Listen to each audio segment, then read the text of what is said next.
পরিশ্রম এবং ইচ্ছা শক্তি দুটাকেই কাজে লাগাতে হবে। ধরুন আপনি ফেসবুকে কাজ করতেছেন, সেখানেও কিন্তু আপনাকে পরিশ্রম করতে হবে এবং বাস্তব জীবনে রিয়েল লাইফে আপনি যত পরিশ্রম করতে পারবেন ততই কিন্তু আপনার সফলতা বয়ে নিয়ে আসতে পারবেন। তেমনি যে আমি আমার বাড়ির কাজে এই ইটের ওয়ালে পানি দিচ্ছি, এটা কিন্তু একটা পরিশ্রম, মানে কঠোর পরিশ্রম করতেছি। কারণ এই পরিশ্রমটা পানি দিলে হবে কি, পানি দিলে যে ইটগুলো সিমেন্ট বালি দিয়ে যে লাগানো হয়েছে, এটা কিন্তু যত পানি দেওয়া যাবে তত কিন্তু মজবুত হবে। আর যখন মজবুত হবে তখন কিন্তু আমার এই পরিশ্রম এবং কঠোর কষ্টটা কিন্তু সফলতা পাবে। তাই ফেসবুকে লেগে থাকতে হলে আপনাকেও কিন্তু পরিশ্রম করে যেতে হবে। আর পরিশ্রম ছাড়া কিন্তু কোনো কিছুই সম্ভব না।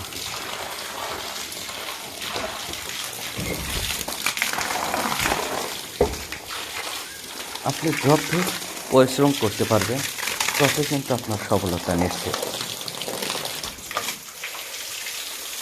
এইভাবে যখন আপনি যে কোনো কর্মক্ষেত্রে আপনি যখন আপনার শ্রম, ঘাম, বুদ্ধি, টেকনিক সব কিছু খাটিয়ে যখন একটা প্রতিষ্ঠানে আপনি সেই প্রতিষ্ঠানের সফলতা লাভ করতে পারবেন, সেখানে বেনিফিট আসবে, তখন কিন্তু সেই থেকে কিন্তু আপনি অনেক কিছু মুনাফা পাবেন।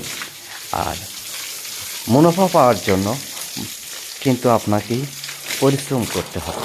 পরিশ্রম ছাড়া কোনো কিছু সম্ভব না। তাই ফেসবুকে আমরা যারা কাজ করতে এসেছি, আমাদের সকলকেই কিন্তু কঠোর পরিশ্রম করতে হবে। ফেসবুকের গাইডলাইন মেনে সকলের সাথে থাকতে হবে। তাহলেই কিন্তু আমাদের পরিশ্রম আর আমাদের কন্টেন্টগুলো সব কিছু ভালো ভালো এবং ইউনিক দেওয়ার চেষ্টা করতে হবে।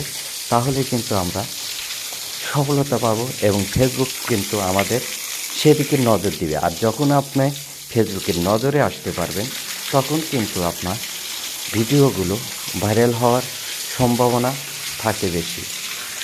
আমাকে আমি দেখাতে পারতাছি না, এই যে আমি কিন্তু আমার ঘরে পানি দিয়ে ইটগুলো ধুয়ে দিচ্ছি, মানে ভিজিয়ে দিচ্ছি, যাতে ইটগুলো মজবুত হয়, মানে আমার গাঁথনিটা যাতে মজবুত হয়, সেদিকে আমি নজর দেওয়ার চেষ্টা করতেছি।